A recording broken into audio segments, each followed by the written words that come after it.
Oh, hello there. What's going on, everybody?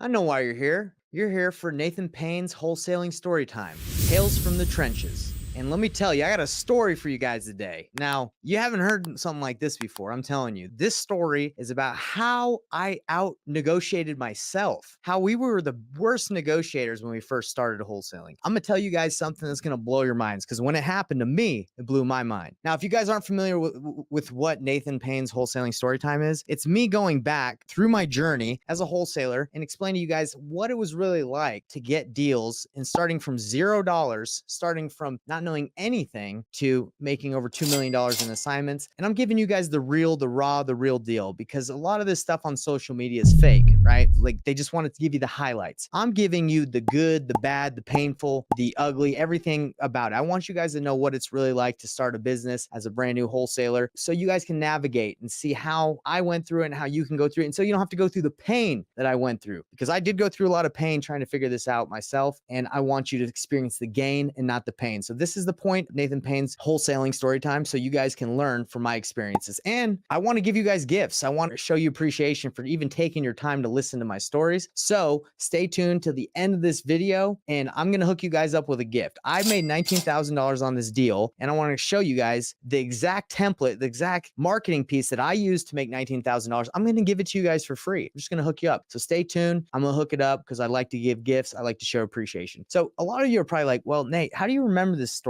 Is this even real? If you haven't watched these videos before, I like to journal. I like to write down my experiences that I'm having. And right here, this is the first journal from my entrepreneurial experience as a wholesaler. And I have a lot more over there on that shelf where I've documented my journey. So this isn't something I've just made up, guys. This is the real deal. So let's dive into this story on how I did a $19,000 deal and I out negotiated myself and it was the worst negotiation ever. It was terrible. I was nervous. I was sweating when I did this deal. If any of you feel like I had felt when I started wholesaling, I was nervous. I wanted to get every deal. I thought I was going to lose every deal. And I don't know if you guys feel like that, but that's how I felt. And I had a lot of sales experience. Okay. So this is my third deal, $19,000. I freaking pretty much blew it. Okay. But if it wasn't for luck, the rays and the sunshine of just like luck shining down on me, I wouldn't have gotten this deal. And I'm going to show you guys, I'm going to break it down right now and free gift at the end. All right. You're going to get a free gift. I'm going to show you the exact template that I used to make $19,000. The marketing piece, it's all yours for free. Just stay till the end. If you subscribe to the weekly newsletter, you get all the free resources, the painless offer calculator, you get marketing templates, you get all this stuff that come from my stories. I want to give it to you so you don't have to figure this all out and just get it all yourself. I'm hooking it up. So let's go to this story. So if you watched the previous stories where I started out brand new, we ended up networking with a broker. He let us use his office. When we met with the broker, he told us, hey, flyering works, right? He's like, hey, go out and flyer neighborhoods and use these flyers. So that's what me and Corey did. We were knocking doors and we were cold calling and then we were flyering neighborhoods. So we had these little yellow notebook pads and we would copy like in a printer and it would look like we had written a handwritten letter, but really we just had copied a bunch of different letters saying, hey, we had just purchased a property in the area. We're looking for another one. Would you be interested in selling? And we would just flyer neighborhoods. It wasn't like we're specifically targeting houses. We were just farming and hitting every house. And on a Saturday, and by the way, this is 2018 when I first started. On a Saturday, I was just hanging out and I got a phone call. Didn't know who it was, so I answered. And it was one of the first phone calls we got from these flyers. And I was a little nervous, guys. I was like, hello,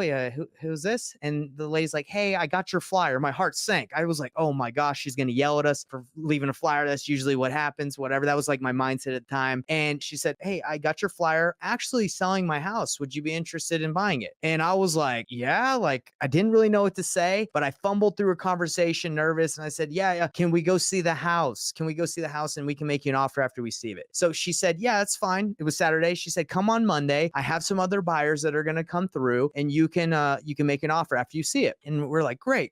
So me and Corey on Monday, we drove over to the house and it's her name is Dawn and her husband, and they're just waiting at the house. And it was actually, I think her father had passed away. So she was selling the home. Right. And we had no idea what we were looking for in the house. This probably was one of our first walkthroughs where the seller was watching us as we walked through and we were just looking at stuff like that looks like it needs to be done. That's outdated. But again, guys, I at this point, I had no idea what I was talking about. I was just looking at stuff and just making comments, right? The house is outdated. It needed a lot of work. So after we walked through the house, I'm like, what were you wanting for for the home? And she's like, oh, we were hoping to get 180. And I said, I think you told me that there were some other buyers that were going to come see the house. Are we the first or are we the last ones to come through? And she's like, there's two others that are coming and they're going to make an offer. I was pretty savvy. This was a savvy move, I think. I said, hey, since we're the first ones to come through, do you mind if we make the last offer? I don't want to make the first offer and then get beat out by these guys. I would like to, at least get the chance to make the last offer if that's okay, since we're the first ones here. She's like, that's totally fine. So I said, we'll call you later today. We'll see how the other walkthroughs went and we'll meet you and we'll make our final offer. Because we were all about meeting with the sellers at this time, like in person. So we left and me and Corey were nervous. We're like, man, what if someone locks up the deal and she just gives them an offer and she just agrees? And that's why I said, hey, can I make the last offer? Just hoping that I could, maybe just get the price from her and just see if we could beat it. Again, we didn't really know what we could offer either. We were brand new. We didn't know what was the deal, but that's what we said to her. So it comes to the end of the day and we call her and we say, hey, are you ready for us to make our offer to you? And she's like, yeah, come on over. So since we had met her at her deceased father's house, we actually went to her home, which was in a different location. And we drove up. It's a nice home. Me and Corey get out of the car and we're like not really sure what to expect. We were just going to go in there and make our offer. And so they let us in. We take off our shoes. We sit on the couch. It's just me and Corey sitting right across from this older couple. And we're nervous, but we start the negotiation. So I'm like, this is what I said. Did the other buyers happen to come by and make an offer? And she's like, you know what? You were the only ones that came. The other twos never showed up. So yeah, nobody showed up. It's just you guys. And we're just excited to hear your offer.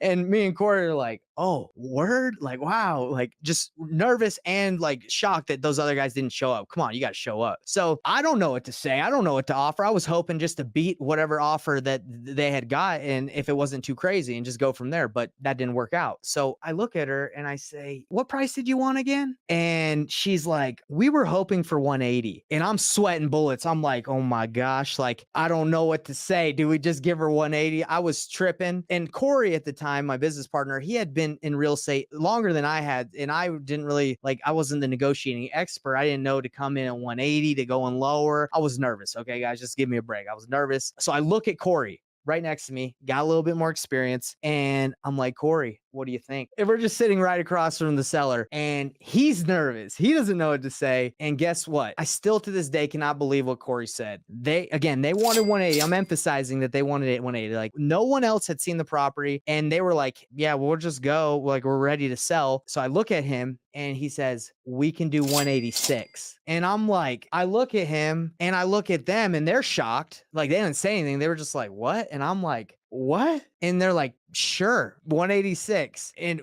a sigh of relief, even though he offered $6,000 more than what they had asked for, it was a sigh of relief because they said, yes, let's do it. Let's sign the paperwork. And, leaving that appointment, we were stoked because we just got our second deal. We just got it locked up. We had the contract. We knew it was at a low enough price. But, later I was like, man, Corey, why'd you offer $6,000 more than what they asked for? They asked for 180. They would have probably done it at 180. And he was like, I don't know, man. I just froze. I just blurted out what sounded good. I offered 186. So whatever. What ended up happening was, even though we had no buyers at that time, really, we had Roger had bought our first property. He wasn't interested in that one. So we were struggling to find buyers at this point for this one. But luckily we were able to find a guy. I think it was from going to RIA meetups. We found a guy that offered 205 for the property. So that means we made $19,000 on this deal. And when we blundered the negotiations, obviously we got it priced that worked where it could make 19, but it was ridiculous. Like I froze, he froze. I can't be mad at Corey for offering $6,000 more than what the seller asked, but that's what happened. And, to this day, it's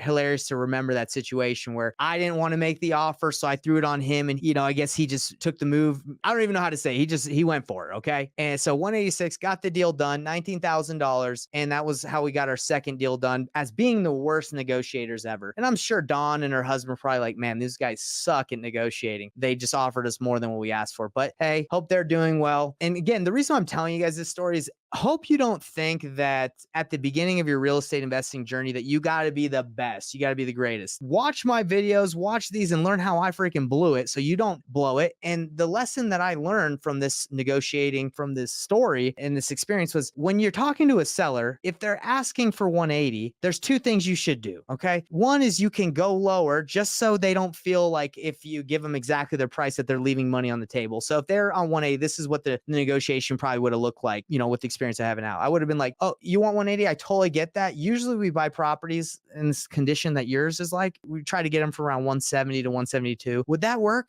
Yes or no? And if they say yes, then we got it. And if no, we negotiate, right? But if you go ahead and just directly say, okay, we can do 180, unless they're ready to sign right then, they might be like, well, you know, we're going to just run it by a couple more people to make sure we're making a good decision. And they might try and find more people because they got 180 that quick that they might feel like they're leaving some money on the table. So as a negotiator, definitely don't give someone exactly their price in the beginning. I know it's annoying and it's like mind tricks and stuff, psychology, but that's really what happens. If you want someone to feel really good about their decision, negotiation does help, right? Because then they feel like they won. You want the seller to feel like they won. So in this situation, they really won because we offered $6,000 more. That's just what happens. Okay. So learn from my mistakes so you don't make those negotiation mistakes. And thanks for tuning in and staying to the end, everybody. I want to give you a gift for being a part of these story time episodes. I hope they're fun. I hope it's engaging and you guys are not only engaging, educational, but I hope it's interesting, right? I hope it's fun and entertaining. So I want to give you a gift. This exact flyer, the template that we used for anyone that subscribes to the weekly newsletter where I tell these stories and I give you resources at the end of the email, I'm going to give you the exact template to this flyer of what it said, what it looked like, so you can go ahead and make them. And maybe try flyering your neighborhood, going to a neighborhood that looks like it has some distressed homes and leaving some flyers. It works. People call you, whether they're upset or not, they're going to call you and they're going to say, hey, don't leave flyers on my door, or they're going to say, hey, I might have something to sell. But we did several deals flyering like this, and we had a flyering company that went out. We paid them 7 cents per flyer. And we actually have a funny story about hiring a flyer guy who ended up throwing away all the flyers we bought him, and he just ended up walking around for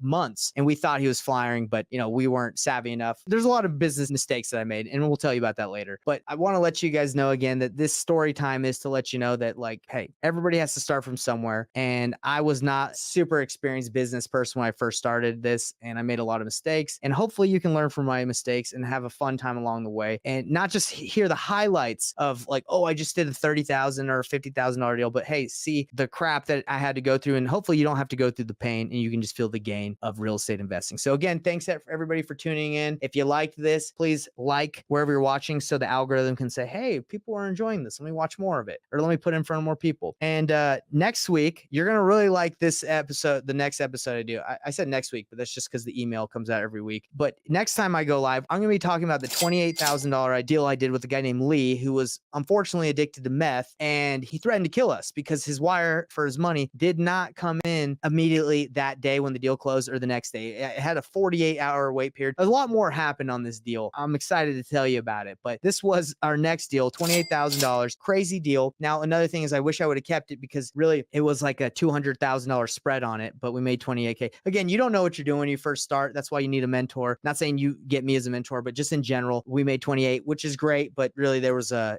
very, very big deal. We just, didn't have the experience to get it all. But hey, no sweat. You live and you learn. And that's why you're watching these. You're watching my story time so you freaking don't blow it like I did. But hey, everything's a learning experience for your good. So you want the free resource, subscribe to the weekly newsletter. I'll send you guys, just comment and I'll send you the link and I'll be giving you those resources. Try that flyer out. And I'll see you guys on the next episode where we talk about Lee and how I almost died. Well, I didn't almost die. I got threatened to almost get killed, but I was not even close to being dead. I wasn't worried. See you guys next time.